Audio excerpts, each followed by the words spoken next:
سورۃ الانبیاء کی آیت نمبر 51 تا 58 تلاوت کی گئی ہے۔ چوتھا رکوع سورہ انبیاء کا شروع ہوا ہے۔ گزشتہ درس میں حضرت موسیٰ علیہ السلام، حضرت ہارون علیہ السلام کا ذکر تھا۔ پھر آخر میں فرمایا تھا کہ ہم نے قرآن دیا ہے، مبارک کتاب ہے، اور اس کو ہدایت کے لیے اتارا ہے، لیکن لوگ اس کو نہیں مانتے۔ اس سے پہلے حضرت موسیٰ علیہ السلام کا ذکر گزر چکا ہے۔ اولو العزم پیغمبروں میں ان کا شمار ہوتا ہے۔ حضرت ابراہیم علیہ السلام حضرت موسیٰ علیہ السلام سے پہلے کے نبی، اور ابراہیم علیہ السلام کو جس ماحول میں نبوت ملی وہاں خالص مشرکانہ ماحول تھا، اور اس میں جب انہوں نے دین کی دعوت شروع کی تو شدت سے ان کی مخالفت کی۔ ہمارے زمانے میں ایک لفظ بہت زیادہ مشہور ہے کہ اصلاحی بیان ہے، اور اصلاحی بیان کا مطلب یہ سمجھا جاتا ہے کہ جس میں کسی قسم کے گناہ کا کوئی ذکر نہ ہو اور کسی کی کوئی مخالفت نہ ہو رہی ہو، سب میٹھی میٹھی باتیں۔ یہ حضرت ابراہیم علیہ السلام کی دعوت ہے۔ آپ حضرات اس کا ترجمہ دیکھیں گے کہ یہ دینی دعوت ہے، اور کس انداز سے لوگوں کو سمجھایا ہے۔ انسان کی فطرت یہ ہے کہ جب تک اس کو سختی سے نہ کہا جائے کہ آپ یہ غلط کر رہے ہیں، تو بعض لوگ اس چیز کو سمجھتے ہی نہیں ہیں کہ میں غلط کر رہا ہوں، اور جب غلطی کو غلطی نہ مانے تو اس کو بندہ کبھی بھی نہیں چھوڑے گا، اس گناہ کو کیسے چھوڑے گا؟ تو بعض اوقات ایسا ہوتا ہے کہ شدت کے ساتھ دعوت دینی پڑتی ہے، اور بعض اوقات ایسا ہوتا ہے کہ الفاظ نرم رکھے جاتے ہیں، لیکن دلیل کے معاملے میں کوئی نرمی نہیں ہوتی، دلیل مضبوط ہونی چاہیے۔ تو ابراہیم علیہ السلام نے دعوت دی، جس کے نتیجے میں قوم ان کی مخالف ہو گئی۔ الفاظ سے بھی سمجھایا، اپنے عمل سے بھی ان کو سمجھایا، اور ان کے جو مشرکانہ سلسلے تھے ان پر شدت کے ساتھ نکیر فرمائی کہ تمہارے آباء و اجداد وہ سارے کے سارے گمراہ تھے، یہ بتوں کے عبادت کرنا، ان کی پوجا کرنا، اس کی کوئی حقیقت نہیں ہے، عبادت کے لائق صرف اللہ ہے۔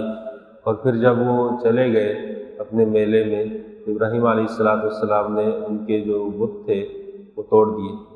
تو ایک مشہور واقعہ ہے، بچپن سے مسلمانوں کے گھروں میں پڑھا پڑھایا سنایا جاتا ہے، اس کا ذکر اس رکوع میں آ رہا ہے۔ آپ حضرات الفاظ کا ترجمہ دیکھ رہے ہیں۔ فَمَا وَلَقَدْ آتَيْنَا إِبْرَاهِيمَ رُشْدَهُ مِن قَبْلُ، تحقیق ہم نے ابراہیم علیہ السلام کو موسیٰ علیہ السلام سے پہلے اس کی رہنمائی کی تھی، اور ان کو ہم نے ہدایت سے نوازا ہوا تھا۔ وَكُنَّا بِهِ عَالِمِينَ، ہم ان کی علمی عملی صلاحیتوں سے واقف تھے، جانتے تھے۔ اللہ تعالیٰ ہر بندے کے ذمے وہ کام لگاتے ہیں جو بندہ اس کے لائق ہو، جو لائق نہیں ہوگا اس کی ذمہ داری بھی کم ہوگی، اور جو لائق ہوگا اس کو نوازا جائے گا، اس کی ذمہ داری لگائی جائے گی۔ پھر اس ذمہ داری کی بنیاد پہ بعض اوقات اس پہ مصائب بھی آتے ہیں، تکالیف بھی آ جاتی ہیں۔ عربی میں کہا جاتا ہے العطایا بقدر البلایا، کہ جو نوازشیں ہوتی ہیں وہ آزمائشوں کے برابر آیا کرتی ہیں، کہ آزمایا بھی خوب جاتا ہے، پھر نوازا جاتا ہے۔ ہم ان کو خوب جانتے تھے، اذ قال لأبیہ، وہ وقت بھی یاد کرنے کے قابل ہے جب انہوں نے کہا اپنے والد سے، وقومہ، اپنی قوم سے، ما هذه التماثیل التي انتم لها عاکفون، کیا ہے یہ مورتیاں، یہ بت، التی انتم لها عاکفون، کہ جن کی تم پوجا کرتے ہو، یہ کیا ہے، اس کی کیا حقیقت ہے، یہ تمہیں کیا فائدہ دیتے ہیں؟ کسی کے معبود کے بارے میں اور کسی کے عقیدے کے بارے میں یہ سوال کرنا، یہ کوئی نرم بات نہیں ہے، بہت سخت بات ہے۔ قالوا، انہوں نے کہا، وجدنا آباءنا لها عابدین، ہمیں تو پتہ نہیں ہے لیکن ہم نے اپنے آباء و اجداد کو دیکھا ہے کہ وہ ان کی پوجا کیا کرتے ہیں، ہم چلتے آ رہے ہیں، سلسلہ چل رہا ہے۔ قال، فرمایا، لقد کنتم انتم وآباؤکم فی ضلال مبین، تحقیق یقینی بات یہ ہے کہ تم اور تمہارے آباء و اجداد وہ کھلی گمراہی میں تھے۔ جو چیز اللہ کی مرضی کے خلاف ہے وہ گمراہی ہی گمراہی ہے۔ کل کے دن ہم لوگوں نے دیکھا، باہر روڈ پہ آپ نے بھی دیکھا، ہم نے بھی دیکھا، ایک کیا عجیب سلسلہ تھا، اب اس کو مزید ترقی دی جا رہی ہے، ایڈوانس سلسلہ ہے جی، یہ ایڈوانس ٹیکنالوجی ہے تو ہم بھی تھوڑا سا ترقی کریں گے۔ پہلے ربیع الاول میں یہ ہوتا تھا کہ میلاد کی کوئی محفل ہو گئی، اس میں پیغمبر صلی اللہ علیہ وسلم پر درود و سلام ہو گیا، بات ختم۔ پھر کوئی نعتیہ سلسلہ شروع ہو گیا، پھر اس کے بعد یہ شروع ہوا کہ عورتوں نے نعتیں پڑھنا شروع کر دی، جبکہ عورت کی آواز پردہ ہے، عورت کو اذان دینے کی اجازت نہیں ہے۔ پھر مزید ترقی ہوئی، ترقی ہوتے ہوتے اب سلسلہ پہنچ گیا ہے گانوں کے انداز میں نعتیہ سلسلہ، پھر اس کے ساتھ ساتھ ڈھول باجے، اور اب باقاعدہ ناچنے کی محفلیں ہوتی ہیں۔ آپ حضرات بھی دیکھتے ہیں، انٹرنیٹ سے دنیا تو سمٹ گئی ہے کہ جوان ناچ رہے ہیں جی، کس خوشی میں؟ عید ہے۔ اسلام نے 2 عیدیں دی، پیغمبر صلی اللہ علیہ وسلم نے 2 عیدیں دی، صحابہ نے 2 عیدیں منائی، آج ایک تیسری عید نکل آئی ہے۔ یہ اسلام کے اندر اضافہ ہے، اللہ کو یہ چیز پسند نہیں ہے، اللہ کے نزدیک یہ معاملہ اچھا نہیں ہے۔ حدیث میں ہے، جس قوم کے اندر بدعات پیدا ہوتی ہے اللہ سنت کی برکات وہاں سے اٹھا لیتا ہے، اور بدعت پہ بدعت بھانج نہیں ہوتی، وہ اپنے انڈے بچے چھوڑتی چلی جاتی ہے، یہ آپ آگے آگے دیکھتے جائیں گے۔ یہ معاملہ اگر مجروں تک نہ پہنچا تو پھر آپ دیکھیں اس کو آگے کیا جائے گا، کیونکہ مجرا بھی خوشی کے موقع پہ کروایا جاتا ہے۔ پنجاب میں جو مجرے ہوتے ہیں اس میں بھائی یہی دلیل دی جاتی ہے نا کہ شادی ہے تو تھوڑا سا مجرا تو ہونا چاہیے، یہی دلیل ہوتی ہے۔ تو وہ مجرا خوشی کا موقع ہے، یہ بھی خوشی کا موقع ہے، اب خوشی میں ہم تھوڑا سا مجرا کروا لیں تو اس میں کسی کو کیا پریشانی ہے؟ اگر کسی کو پریشانی ہے تو وہ ابلیس، جتنے خوشی نہ منائے وہ سارے کے سارے ابلیس۔ تعجب ہوتا ہے، عصر کی نماز کے وقت پورا جلوس روڈ سے آ رہا ہے، عصر کی نماز کا وقت گزرا، مغرب کے وقت بھی کل میں نے یہی دیکھا کہ پورا ایک جمگٹھا آ رہا ہے، یہ محفل نعت خوانی ہے، اس طرف جانا ہے، کسی بندے نے نماز نہیں پڑھی۔ آپ ذرا سوچیں کہ جس کی خوشی آپ منا رہے ہیں اس نے تو کہا ہے کہ نماز میری آنکھوں کی ٹھنڈک ہے، مومن کی ایک معراج ہے، اس کی ترقی کا ذریعہ ہے، اور جو بندہ نماز نہ پڑھے اللہ کے ذمے سے نکل جاتا ہے، من ترک الصلاۃ مکتوبۃ متعمدا فقد بریۃ منہ ذمۃ اللہ، حدیث میں ہے کہ اللہ کے ذمے سے نکل جاتا ہے۔ نمازیں ایک طرف، خوشیاں ہیں، لنگر چل رہے ہیں، تو یہ کہاں سے ہے؟ یہ آباء و اجداد کو دیکھتے ہوئے سلسلہ چل رہا ہے، اور نہ دین میں کوئی اصل نہیں۔ قال، فرمایا کہ لقد کنتم انتم وآباؤکم فی ضلال مبین، تم اور تمہارے آباء و اجداد کھلی گمراہی میں ہیں۔ قالوا، انہوں نے کہا، جئتنا بالحق ام انت من اللاعبین، کیا یہ سچ مچ کہہ رہے ہو یا مذاق کر رہے ہو؟ دیکھیں تو صحیح کہ یہ کیا کر رہا ہے ہمارے ساتھ، ٹول رہے ہیں۔ اس لیے داعی کو دعوت دیتے وقت یہ بات بھی ذہن میں رکھنی چاہیے کہ بعض اوقات ایسا سوال ہوتا ہے کہ جس سے اس کی دعوت کو ہلانے کی کوشش کی جاتی ہے، یہ خود بھی ٹھیک ہے یا نہیں ہے۔ بعض دفعہ ایسا بھی ہوتا ہے کہ بندہ جب کسی کے سامنے کھڑا ہو تو وہ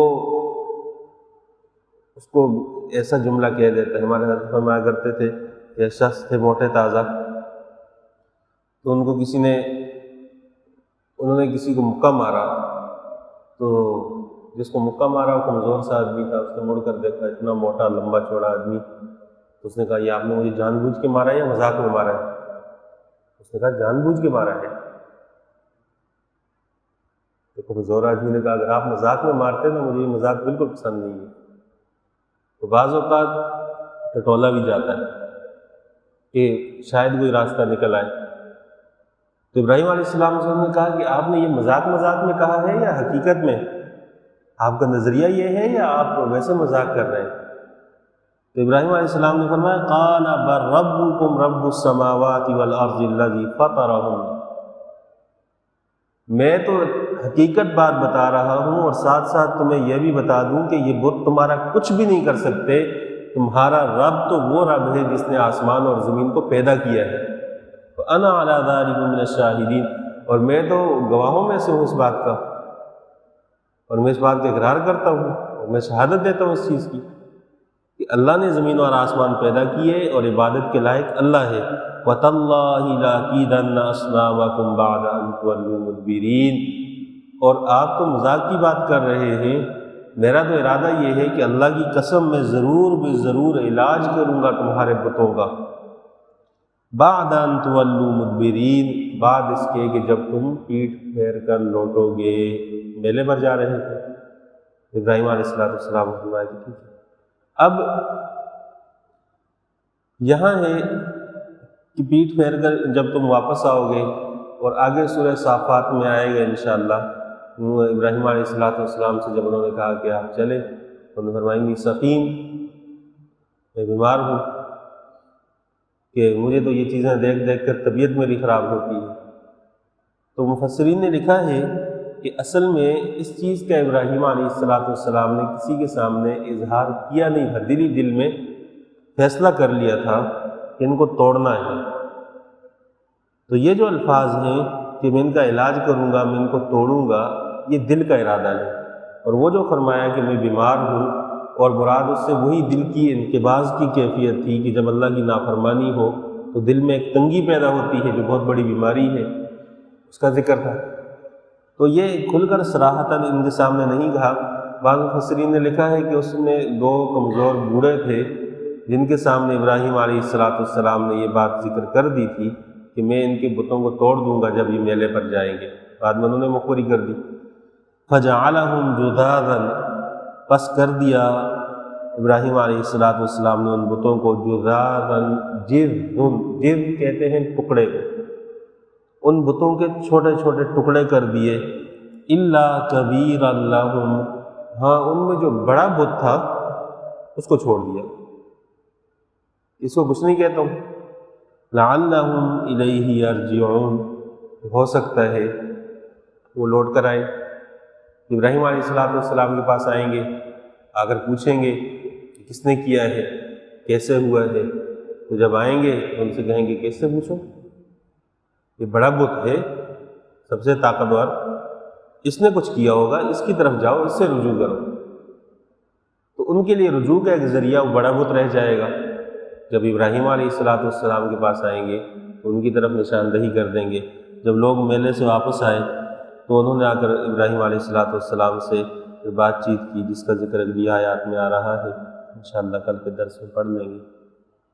اللہ تعالیٰ سے دعا ہے قرآن تعلیمات پر عمل کرنے کی توفیق عطا فرمائے۔